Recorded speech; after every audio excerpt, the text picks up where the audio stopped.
Hello and welcome. We're going to discuss how narcissism expresses itself in different signs of the zodiac. And we're focusing this particular discussion on the sign of Scorpio, the scorpion, which is here. And it's the natural 8th house of birth, sex, death, and death. Scorpio, the scorpion. Very visceral, vital milestones in a person's life is the natural 8th house, what it represents, Scorpio. Now keep in mind that everyone has some narcissistic attributes and qualities, and that a person without any narcissism at all would have such a weak personality, devoid of any ego strengths whatsoever, that she or he could not function in society. Now narcissism refers to qualities in an individual of possessing self-love, egotism, self-centeredness, self-absorption, and conceit. The psychological profession describes a condition which they term to be NPD, or Narcissistic Personality Disorder. And the psychological syndrome, this syndrome presents with a person that lacks empathy for other human beings or creatures, and they require constant and excessive respect, appreciation, approval, and very high self-esteem from other people, all the people around them, and as well also as being unable to participate in healthy relationships with other human beings. So they become unable to just have relationships that are romantic or friendships or family or even work relationships. They'll start not being able to appropriately respond and relate to other people. Okay, so that's NPD. Now, nevertheless, this is not a discussion about the medical aspect of NPD. Rather, we are talking about the astrological viewpoint. We're going to take a good look at normal individuals and how narcissism expresses itself through each sign of the zodiac. And again, we're focusing this one on the natural 8th house, which is similar to Scorpio the scorpion. Yes, Scorpio the scorpion. All right. Very powerful. Some say the most powerful sign in the zodiac. All right. Now, although I am a licensed registered nurse, I am not a psychologist.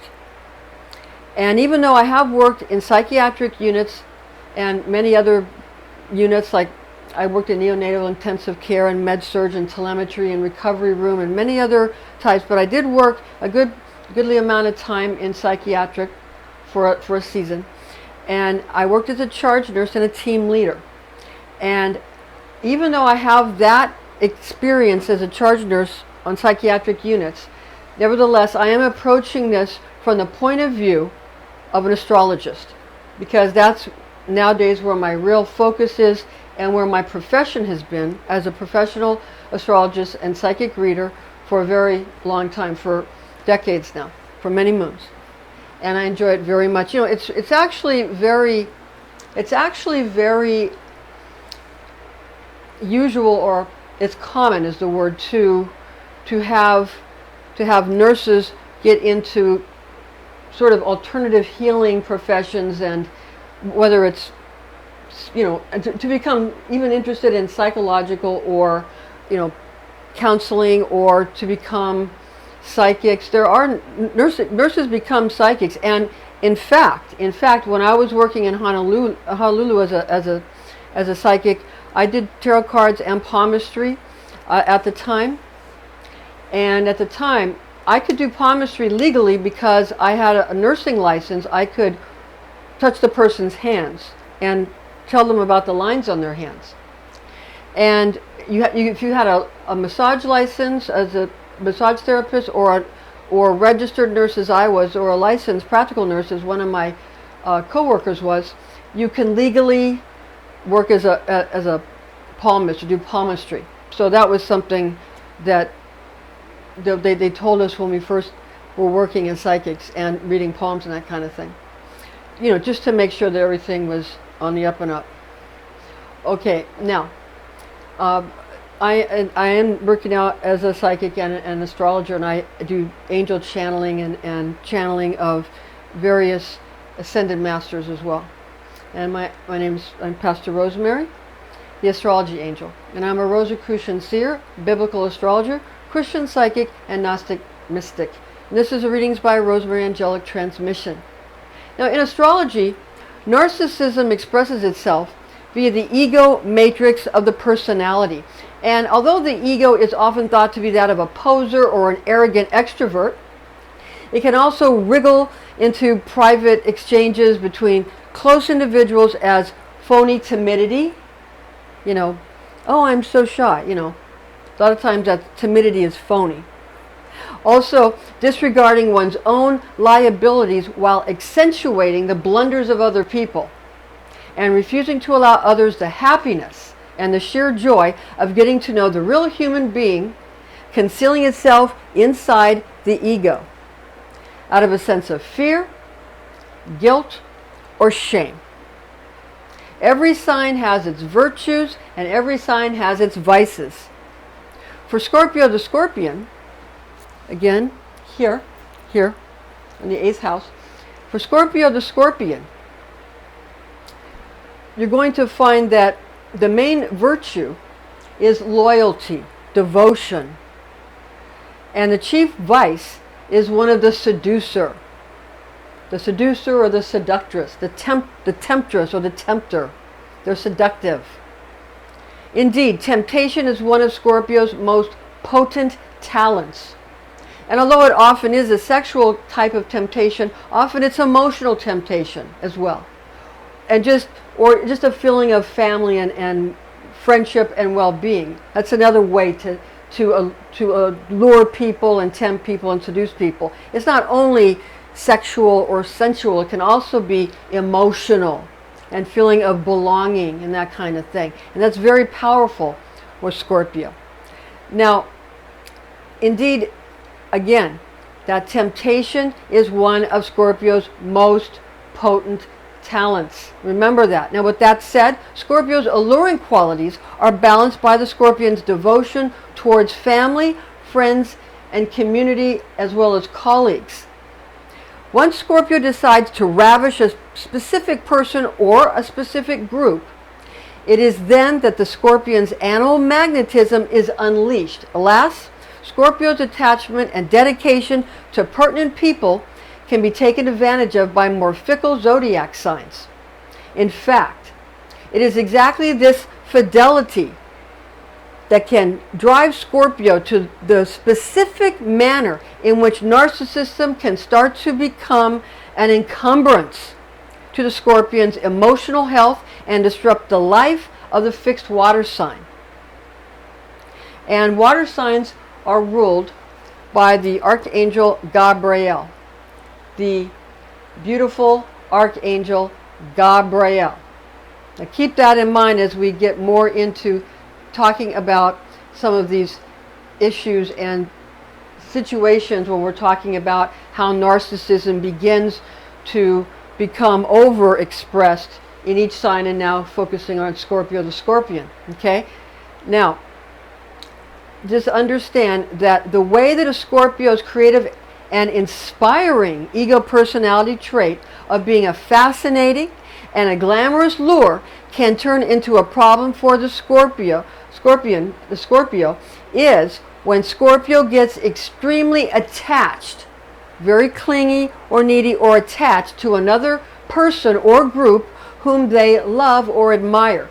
So if Scorpio decides that you're the one that they want to sort of, you know, that they're a fan of, or they really admire you and they really love you and they really want to be around you and they want to be involved with a specific person or group, when they decide you're that person, now this is when we can, you know, and they're wanting to lure you in. This is when it can begin to harm the Scorpio's relationships and start to become dangerous to relationships and stop being a healthy ego narcissism that we all have, and start being a problem. Now again, each sign has these problems that can develop, and we're trying to show how people can stay healthy and not let the narcissism become a problem, but stay something that's just confidence and awareness of self and a strong personality and ego matrix that you need to survive and succeed in this world.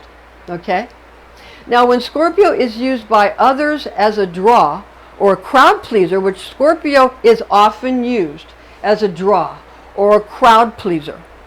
For example, Leonardo DiCaprio and President Joe Biden. These are Scorpios, and they're very alluring. Hillary Clinton is a Scorpio. Very alluring, charismatic people. And they are often used by others to draw people in. They're crowd pleasers. As actors, politicians, that's what they are. They're crowd pleasers. And then when they are used by others to do that, then Scorpio often deflects the limelight onto the individual or the faction to which the Scorpion is beholden. So the Scorpio, they want the Scorpio to run for office. The Scorpio will sort of turn the limelight onto to the person or group that they love and admire, and will want to help that person succeed. They don't want the limelight for themselves. They want to deflect the limelight onto the other person that they love or are beholden to the group that they're beholden to, that they're loyal to, or to the person that they're loyal to. The person or the group. They don't really want the attention for themselves, although I'm sure they enjoy it to an extent, but they're very generous. They like to give, especially the limelight. Now Scorpio feels that she or he must put others before self, acclaiming loyalty to deserving others to a fault. So if someone deserves it, they are going to put the other person first to a fault, thus denying the world the gift of the Scorpion's creativity. Okay? Because the divine tone of Scorpio is I create. The divine tone of Scorpio is I create. Scorpio often redirects the attention and the celebrity so much that the lack of concern for self can begin to take a toll on their own health and upon their own happiness. All right? Scorpio frequently gives the impression to others that caring for self is not a concern, and therefore their own self-care is of no consequence whatsoever. They're not going to care about themselves. They're going to take care of others. Now, this is the juncture right here. This is the juncture where Scorpio's personal relationships can become harmed. They can harm their personal relationship or relationships with groups, with their public, or with individuals. Okay? This is where it begins to become a problem. Scorpio begins to feel taken advantage of. They begin to feel that others are taking advantage of them, even though they might be the ones that sort of deflected the limelight and aren't caring for the self but caring for others. They do expect other people to step in at one point and say, well, let's take care of you now and let's let you have the limelight for a moment after all you've done for us. But other people aren't like that. Okay? Other people aren't like that. There are some signs that may want to give to Scorpio, but like Leos do. Leos like to give to Scorpios, but some other signs. But Gemini, I think, likes to give to Scorpios too. But some signs are going to be just more for themselves. So understand that when Scorpio begins to feel taken advantage of, it's because they haven't really made their needs known. Actually, they've done the opposite. They've made the fact that they don't have any needs known. Okay? Now that's where the disconnect happens, where the misunderstanding happens. Okay? They begin to feel taken advantage of. Okay? And they then become despondent. And then they become secretly angry at those they feel have treated them badly. They become secretly angry at those they feel have outshined them. They become secretly angry at those they feel have neglected them. They feel neglected, outshined, taken advantage of. Okay? And that it's hard for them to ask for what they need, because the narcissism expresses in them as, I'm a person that takes care of other people. I do not have needs. I love these people, and I'm going to connect with these people, and I'm going to be in these loyal relationships with these groups, with these people, and I'm going to be there for them. But then, see, that's where they do that so much that the narcissism, the conceit is, I do for others. I don't ask for things for myself. But they need it just like anybody does. And when other people don't pick that up, that's when they feel neglected, outshined, and taken advantage of, and treated badly. Okay? And that's where all the misunderstandings happen. And even the Geminis and the Leos can become, they can start having difficult relationships. Okay? Although with the Gemini, because the Gemini is more distracted, it doesn't really cause as much problem with the Gemini and the Scorpio. With the Leo, because the Leo and the Scorpio can become very loyal to each other, that can become problematic. Okay? Or, but, and then of course there's moon signs and there's other planets. So the sun, we're talking about the sun signs here. So the moon sign can often help or harm these same situations. You have to know, and also the Chinese zodiac year adds in there too. So there's a lot of factors, but these are things that you'll notice. Now at this point, the relationship might become, the relationships with groups and other people might become further damaged, even further harmed, and even further damaged due to Scorpio's passive-aggressive approach to handling the problem. They will be passive-aggressive about it, or they will joke about it, but a lot of times they'll be very passive-aggressive about it, okay? They'll handle their problems in a passive-aggressive way because they're water. It's a water sign. It's fixed water, okay? And water is feminine, so they're going to be more passive-aggressive. On the other hand, masculine signs that are air and fire signs are going to be more masculine and more aggressive and assertive and tell you, what they need, and when you're on their bad list, they're gonna tell you. They're going to tell you, like, well, if I'm mad at you, you'll know about it, that kind of thing. Where a Scorpio and other water signs, are like, they don't talk about it. They don't get it up in your face. They kick back and are more, they call it passive aggressive, or they're more, they'll do it in a, what they call, more in a girly way, okay? Not such a masculine way. And so that also, if they're with someone who's a more assertive person, that could become a problem. Okay? Now, a straightforward communication where everyone puts their cards on the table is very helpful when others accuse Scorpio of being overly apathetic or snide. If someone feels that their Scorpio friend or their Scorpio colleague is being overly apathetic or snide, that is when everybody needs to sit down and put their cards on the table. Scorpio doesn't like to do that. Scorpio can do that with non-emotional things like, okay, this is a problem, here's how we're going to handle it. That's not hard for the Scorpio. What's hard for the Scorpio is their own personal feelings in the areas we've just discussed. Putting those cards on the table, they don't want to do that. Unless it's somebody they really trust. Okay, but that's what's needed at that juncture. Okay? Now, how Scorpio can keep emotionally healthy. Also, how Scorpio can keep, well, not only that, but mentally healthy, emotionally healthy, and physically healthy, is to realize that other people are usually not meaning to hurt the Scorpion by living their lives in an assertive manner. Scorpio occasionally gives up on expressing their dreams and their creativity rather than competing with more extroverted opponents.